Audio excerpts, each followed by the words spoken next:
Hi friends.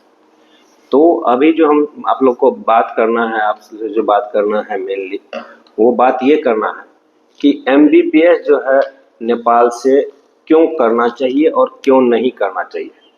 सबसे पहली बात ये है कि जितने भी बच्चे हैं, अगर उनका कोई भी कारण से इंडिया में एडमिशन नहीं हो पाता है तो नियरेस्ट एक कंट्री है नेपाल, जहाँ पे आप पढ़ाई करके और इंडिया से कम बजट में, बहुत ज़्यादा अंतर तो नहीं है लेकिन थोड़ा सा अंतर है बजट का, तो कम बजट में इंडिया से आप अपना एडमिशन करवा सकते हैं, पढ़ाई कर सकते हैं।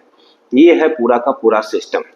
अब है क्या कि ये पहला ऐसा कंट्री है इंडिया से जहां जाने आने के लिए कोई भी वीज़ा पासपोर्ट की रिक्वायरमेंट नहीं है और बहुत सारे बॉर्डर हैं जिससे आप नेपाल के अंदर इंटर कर सकते हैं। डिपेंड ये करता है कि हमें किस जगह जाना है। अगर आपको मान लीजिए कि यूनिवर्सल मेडिकल कॉलेज या देवदाह मेडिकल कॉलेज या लुम्बिनी मेडिकल कॉलेज जाना है तो आप गोरखपुर के रास्ते से जाइए, सनौली होकर के आप वहाँ पहुँच जाइएगा।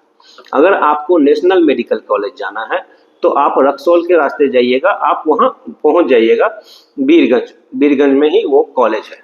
इसके अलावा जैसे आप जानकी मेडिकल कॉलेज जाते हैं तो जनकपुर होकर जाइए जो सीतामढ़ी होकर जाता है। इसके अलावा अगर आप विराट मेडिकल और नोबेल मेडिकल कॉलेज जाते हैं तो जोगबनी अररिया में एक जगह है, वहां से जाइएगा तो आप वहां से पहुंच सकते हैं। ये सारा है मेन रास्ता। इसके अलावा आप जो है नेपालगंज मेडिकल कॉलेज जो है लखनऊ से जो है आपका रास्ता है, उससे आप जो है नेपालगंज जल्दी पहुंच सकते हैं। अब आप किस एरिया में रहते हैं और कहाँ से रहते हैं उसके ऊपर डिपेंड करता है कि कौन सा रास्ता हमें लेना चाहिए। मान लीजिए आप दिल्ली में रहते हैं और आपको Kathmandu medical college, Nepal medical college, KIST medical college में एडमिशन लेना है या KUSUMS में एडमिशन लेना है, तो अगर इन सब में एडमिशन लेना है तो आप आराम से जो है यहाँ पे एडमिशन लीजिए और सीधा दिल्ली से फ्लाइट के थ्रू काठमांडू पहुंच जाइए। तो ये सारा सिस्टम है जाने का। अब यहाँ प्रॉब्लम ये है कि हम नेपाल में एडमिशन ले क्यों। लेने का मेन रीजन है कि नियरेस्ट कंट्री है, कोई रिक्वायरमेंट नहीं है वीजा पासपोर्ट का और फी स्ट्रक्चर इंडिया से कम है। 43 लाख से लेकर 70 लाख तक का पैकेज है। तो इस पैकेज में अगर आपको एडमिशन लेना है तो आप आराम से यहाँ एडमिशन ले सकते हैं। वीजा पासपोर्ट की रिक्वायरमेंट नहीं है। एजुकेशनल सिस्टम जो है वही अपने इंडिया जैसा ही है, सेम टू सेम। 1 साल का वहाँ भी इंटर्नशिप है, सेम पढ़ाई है, सेम सारा सिस्टम है। इसके थ्रू आप जो है वहाँ पे जाके आराम से एडमिशन ले सकते हैं। तीसरा क्या है कि कल्चर जो है हमारा जो नेपाल के साथ है वो रोटी बेटी का संबंध है। पढ़ाई से लेकर के यहाँ हमारे यहाँ से जैसे श्री राम जी ये है, उनकी शादी नेपाल में हुई थी, तो इस तरह से हमारा कल्चर वहां से लेकर के आज तक वो चलता ही रहा है। नेपाल के लोग इंडिया में शादी कर रहे हैं, इंडिया के लोग नेपाल में शादी कर रहे हैं। हम लोग का रोटी बेटी का संबंध है, कोई ऐसा बात है नहीं कल्चर के मामले में। तो हमारा कल्चर नेपाल के कल्चर से एज इक्वल मिल रहा है। खाना पीना रहना, वो लोग भी हिंदी जानते हैं, हम लोग भी 99% नेपाली समझ जाते हैं। तो है क्या कि ये सारा कल्चर सेम टू सेम होने से उसका ये फायदा होता है। प्रोसेस ऑफ एडमिशन जो है नेपाल में प्रोसेस ऑफ एडमिशन जैसे इंडिया में मॉप अप राउंड होता है काउंसलिंग के बाद, उसी तरह से नेपाल में भी एडमिशन होता है। उस हिसाब से आप लोग जो है एडमिशन ले सकते हैं।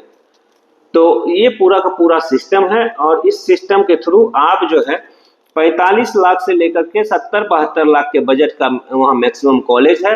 आपका क्या मार्क्स आता है उस मार्क्स के हिसाब से आपको कॉलेज मिलेगा। अगर आपका 400 प्लस मार्क्स है तो ऊपर से लेकर नीचे तक जो भी कॉलेज देख रहे हैं सब कॉलेज आपको मिल जाएगा। कॉलेज का डिस्क्रिप्शन हम अपने नीचे दिए गए लिंक में दिए हुए हैं, तो उसमें आप जाकर के कॉलेज का नाम और फीस कितना इस साल का है वो आपको मिल जाएगा। और एडमिशन के लिए अगर आपको फॉर्म फिलअप करना है वो 1 जून से स्टार्ट हो गया है और फर्स्ट वीक ऑफ जून से स्टार्ट हो रहा है, जो कि 1-2 दिन में स्टार्ट हो जाना है। और जुलाई के जो जैसे आज स्टार्ट हुआ या कल स्टार्ट हुआ, तो जैसे भी ये स्टार्ट होता है तो 1 महीने का टोटल टाइम देगा। वो अगले मंथ उतना तक तो विदाउट फाइन एडमिशन लेगा, जिस टाइम में 5,000 के आसपास पैसा लगता है और फाइन के साथ शायद इस साल 10,000 के आसपास पैसा जमा करवाएगा फॉर्म भरने का। तो टोटल ये सिस्टम करवाया है और दिसंबर में ये लोग मैचिंग करवा करके आपको सीट अलॉट कर देंगे और क्लास जो है दिसंबर के 2nd वीक से स्टार्ट होने का इन्होंने बताया है। अब देखते ये हैं कि अगर हमें इंडिया में किसी कारण से एडमिशन नहीं मिल रहा है तो अभी 2-4 दिन के अंदर जो काउंसलिंग के लिए जो डेट निकल रहा है, फॉर्म भरने का जो डेट निकल रहा है, उसमें आप फॉर्म फिलअप कर लीजिए और बेहतरीन तरीके से फॉर्म भरिए, ताकि आपको सीट अगर इंडिया में ना मिले किसी कारण से तो आप वहां पे अपना सीट रिजर्व करवा सके। क्यों? फॉर्म भरने में अगर आपको किसी भी तरह की कोई समस्या हुआ हो तो नीचे मैंने एक फॉर्म का लिंक दिया है, उसमें जाकर के अपना सारा डिटेल भरिएगा। हमारे जो काउंसलर यहाँ बैठे हुए हैं वो आपको कॉल करके आपसे फॉर्म भरवाने का सारा सिस्टम तैयार करवा देंगे, जिसको में आपको 1 रुपया चार्ज नहीं देना पड़ेगा। फ्री ऑफ कॉस्ट है सारा सिस्टम। आप आराम से फॉर्म भरिए और एक जो है ऑप्शन में नेपाल को रख लीजिए। All the best, thank you.